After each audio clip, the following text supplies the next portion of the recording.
My sister laughed and said, "Where's your husband and kids?" "Oh, right, you don't have any." So I looked her dead in the eye and asked, I spent 7 years paying my family's bills. Over 84,000 gone. My sister raised her glass and said, clear as daylight. Where's your husband and kids? Oh, right. You don't have any. The laughter that followed wasn't loud, but it cut deep. My parents, smiling like it was harmless fun. My fork frozen midair. I'd spent years paying their bills, saving their home, and now I was the punchline at their table. I set my spoon down, looked my sister dead in the eye, and said, "Where's your money?" "Oh, right. I've been supporting you until today." The room fell silent, but that silence didn't end the night. It started everything that came after. What they did next crossed a line no family ever should. Before I tell you what that silence led to, tell me, where are you listening from? So I know I'm not the only one who's ever been laughed at by their own family. And when you've heard the rest of my story, tell me, what would you have done if you were sitting at that table? I'm Grace Whitaker, 32, a UX researcher, living in Seattle's Capitol Hill. From the outside, my life looks steady, clean apartment, stable job, quiet mornings, but what most people don't see is where half my paycheck goes. It disappears into the same black hole it's gone into 4 years. My family, my mother, Linda, was a nurse until her heart surgery forced her into early retirement. My father, Thomas, used to teach economics before moving into consulting, which usually means waiting for calls that never come. And then there's my sister, Brooke, 4 years younger. Bright, charming, endlessly adored. She calls herself a fashion though what she really influences is my bank balance, rent, credit cards, car repairs. Her texts always start the same way. "Hey sis, can you help me just this once?" I used to tell myself that's what good daughters do. They keep the lights on, the house from foreclosure, the family from falling apart. I thought that if I just kept giving, one day, they'd see me as more than their backup plan. Every Sunday, I drive an hour south to Tacoma for family dinner. My mother insists it's tradition. Roast chicken, mashed potatoes, something sweet at the end. The house still smells the same, like coffee and old wood polish. The photos on the wall are the same, too. Brooke in a white dress at her high school pageant. Dad, shaking hands with someone important. Mom smiling in a hospital uniform. There isn't one photo of me alone. I'm always standing at the edge, half cropped out. The reliable one who showed up late because she had to finish work first. I don't complain. I bring wine. I help clean up. I ask about their week. They talk about Brooke's latest partnership. About Dad's potential client. About Mom's pills being too expensive. When the meal ends, Dad pats my shoulder like a colleague, not a daughter, and says, "Thanks for keeping things steady." Some nights on the drive back to Seattle, I tell myself, this is just how families are. Messy, imperfect, needy. Other nights I grip the steering wheel so tight my knuckles ache. Because deep down, I know it's not love that keeps me paying their bills. It's guilt, the kind they raised me on. That's why I didn't see the dinner last Sunday coming. I thought it would be like every other one. Small talk, tension hidden under polite smiles. But that night the air felt different, thick with something sharp and waiting. The kind of tension that makes even the silverware sound loud. That Sunday the table looked the same as always. Chicken steaming in the center. A basket of rolls. Wine glasses catching the amber light. But the warmth felt wrong, stretched too thin. My mother talked about Brooke's latest fashion event. How she'd been invited to a designer party in downtown Seattle. My father added something about great exposure, and how proud we should be. I smiled, said all the right words, but my chest felt tight. Exposure didn't pay rent. Pride didn't erase the thousands I'd wired to keep her credit score alive. Brooke leaned back in her chair, phone in hand, scrolling as she half listened. Her laughter, sharp, dismissive, broke through my silence. "You know, Grace, you should come to one of those events. Maybe you'd finally meet someone." She looked up with that grin that never reached her eyes. "Where's your husband and kids anyway?" "Oh, right. You don't have any." For a heartbeat, no one moved. Then Mom laughed. Soft, high-pitched, the kind she used when she wanted to smooth things over. But this time, it carried something else. Agreement. Dad chuckled too, shaking his head. "Don't tease your sister," he said lightly. But there was a smirk tugging at the corner of his mouth. I felt the world narrow. The smell of roasted garlic, the ticking wall clock, the clink of silverware. They all blurred into a hum. I'd worked every holiday, skipped vacations, paid their debts. And this was what they saw when they looked at me. Someone incomplete. A woman defined by what she didn't have. Brooke swirled her wine, eyes glinting. I mean, you're doing fine, right? That tech job of yours. What is it you do again? Screens and surveys. Her tone was sugary cruel. I just think you'd be happier if you had a life outside spreadsheets. My hand tightened around the spoon. I could feel the heat rising from my neck to my ears. For years, I'd let it slide. The jokes, the digs, the quiet expectations. But something broke then. Something small, but irreversible.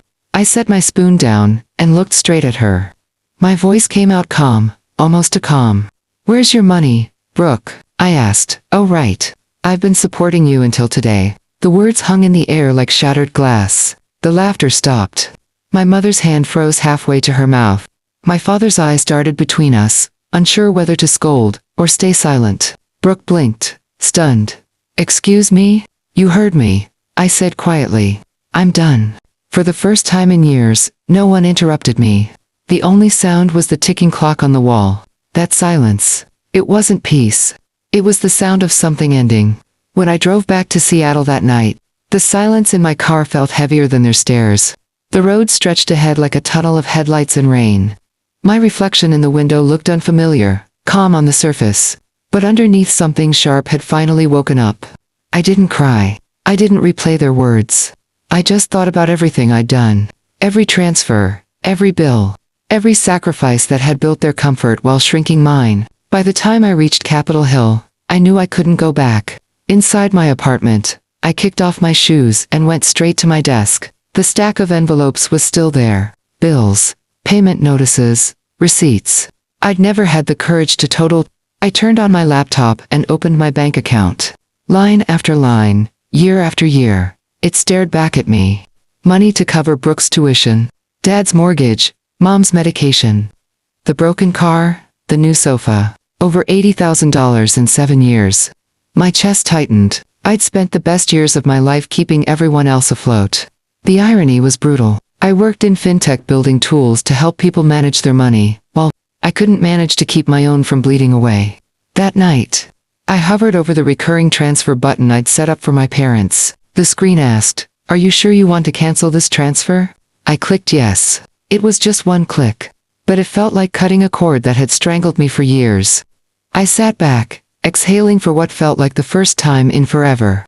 The next morning, my phone started buzzing, before I'd even finished my coffee. Mom first. Sweetheart, did something happen? The mortgage payment didn't go through. Then, Dad, you forgot the house transfer. Then, Brooke. Hey, can you Venmo me? Rent's due? I read every message, every guilt-laced word, and put the phone face down. By evening, there were voicemails. Mom's voice trembling, Dad's angry, Brooke's half accusing, half begging. By the end of the week, the calls turned desperate. You can't do this to your family. You owe us after all we've done. You're being dramatic. I didn't respond to any of them. Instead, I started saving everything. The messages, the bank logs, the receipts. Not out of spite, but because something inside me whispered that this wasn't over. Then came the text that confirmed it. Come home Sunday. We need to talk. No greeting. No question. Just an order. I stared at the message until the screen dimmed. My pulse slowed. If this was the war they wanted, I'd stop pretending I didn't know how to fight. Fine, I whispered to myself. Let's talk. Sunday came gray and cold. The drive down to Tacoma felt different this time. No guilt. No need to rehearse polite answers. Just a steady, deliberate calm. I parked in front of the house I'd spent years saving from foreclosure. The paint was peeling. The porch light still flickered, and the same curtains hung in the windows. Nothing had changed. And yet, everything had. When I stepped inside, the air felt heavy with tension and coffee. My mother was setting the table, her movements brisk, avoiding my eyes. My father sat at the head of the table like a judge, hands clasped. Brooke leaned against the counter, scrolling her phone, pretending not to care. Grace, my mother said without looking up. We can't live like this. The mortgage, the bills. You know how hard it is for us. I hung my coat over the chair. I know. I've known for 7 years. Dad's tone was sharp. Don't start. This family depends on you, and you've always helped. Why stop now? I met his eyes. Because it's not help if it's expected. That's called obligation. Mom dropped the napkin she was folding. You're being cruel. No, I said quietly. I'm being honest. Brooke snorted, still looking at her phone. Wow, someone's found their backbone. Congratulations, sis. I turned toward her. You know what's funny? You mock me for not having a husband, or kids. But you've lived off me like I'm your second parent. Her head jerked up. Excuse me. Mom jumped in, flustered. Enough. Both of you. Brooke's still finding her footing. You can't expect her to be as responsible as you. My laugh came out dry. That's exactly the problem. You never expected her to be. Dad slammed his hand on the table, the sound sharp as glass. Watch your tone. We're your parents. Show some respect. I met his glare. Steady and calm. Respect is earned, not demanded. He rose slightly, as if to intimidate me, but I didn't move. For a moment, no one spoke. The tension was so thick it felt like the air itself could shatter. Then Brooke spoke again, her voice dripping with venom. You think you're so much better because you make a little money. Please, without us, you'd have no one. I took a breath. That's the difference, Brooke. You need people to define you. I don't. Her face twisted. You're pathetic. You'll die alone with your spreadsheets. I smiled faintly. Maybe, but at least I'll die debt-free. Mom gasped. Dad muttered something under his breath, and Brooke stormed toward me. You selfish. Before she could finish, I reached into my bag and pulled out a thick folder. The sound of paper hitting the table snapped her words in half. What's that? Dad demanded. Records, I said. Every payment I've made for this family since I started working. Over $84,000. Tuition, mortgage, credit cards, repairs. Even the new couch you're sitting on. Brooke rolled her eyes. You're keeping score now. No, I said evenly. I'm keeping proof. Mom's voice shook. Grace, that's not necessary. It is. I cut in. Because what happened after that dinner last week wasn't just a misunderstanding. Dad frowned. What are you talking about? I slid another sheet toward him, a printed notice with his signature. This, the home equity loan you took out using my name. He stared, color draining from his face. That's ridiculous. Really? The bank disagrees. I pulled out another page, stamped with an official seal. Forgery, identity theft, elder fraud, depending on how far I decide to go. Brooke froze, her eyes darting between us. You called the bank. I didn't just call, I said. I hired a lawyer, Rachel Tran. She's handling the case. Mom's hand flew to her chest. You brought in an outsider to turn against your own family. I looked at her steady. You stopped being my family when you used me like a wallet. You crossed a line when you signed my name. Dad leaned forward, voice low. You think you can threaten us? I didn't flinch. Not a threat, a timeline. You have 30 days to remove my name from every account, and repay what you owe. If you don't, Rachel will file. The room went dead silent. The ticking clock on the wall sounded louder than ever. Brooke whispered, you wouldn't. Try me. For a long moment, no one spoke. Then Mom's tears began, soft, practiced. Sweetheart, we only did it to protect the house. You know your father's been struggling. We thought, I'd clean it up again. I said, you didn't think. You counted on it. Dad's face hardened. We're your parents. And I was your insurance policy. I replied, not anymore. Brooke sank into her chair, eyes glassy. You're ruining us. I gathered the folder back into my arms. No, Brooke. I'm saving myself. As I turned toward the door, Mom's voice cracked behind me. Grace, please. We can fix this together. I paused at the doorway. I spent years fixing things you broke. This time you'll fix it yourselves. Outside, the sky had turned the color of steel. I walked down the steps slowly, the cold air biting at my cheeks. Through the window, I could still see them. Mom crying, Dad pacing, Brooke staring blankly. For once, I didn't feel guilty. I felt free. 2 weeks later, Rachel called. The investigation's complete, she said. The bank confirmed the forgery. Your name's cleared. You're no longer liable for any of their debt. For a second, I couldn't speak. Years of pressure dissolved in one breath. So, it's really over. Rachel's voice softened. Legally, yes. Emotionally, that's up to you. When I hung up, I stood by my apartment window. watching the city lights shimmer on the water. I thought about everything I'd lost trying to earn their love, and how letting go might be the only way to find peace. That night, I opened a bottle of wine I'd been saving for no reason, poured a glass and raised it to the skyline. 2 endings, 2 beginnings, 2 silence that finally meant peace. The news came quietly through a property listing online. The Tacoma house, the one I'd once saved from foreclosure, was up for sale. There it was, on the screen, the peeling porch, the coffee-stained walls, a photo of the dining room where everything had fallen apart. A red tag at the bottom read for sale. I didn't feel triumph, only inevitability. When you build a life on someone else's sacrifices, it always collapses eventually. A week later, Mom sent a message. "One last dinner before we leave the house. Please come." I hesitated, then went, not out of guilt, out of closure. When I arrived, the rooms were stripped bare. Boxers stacked high, the smell of dust replacing Sunday roast. My father looked older, his voice quieter. Brooke sat silently, phoned face down for once. We ate without small talk, without pretending. Afterward, I finally spoke. "I'm not cutting you out of my life," I said, "but I won't be your safety net anymore. If you fall, you get back up on your own." No one argued. For the first time, silence didn't feel like war. It felt like understanding. When I left, I paused at the doorway and looked back. The house that had held so many years of resentment seemed smaller now, almost fragile. Driving back to Seattle, I rolled down the window.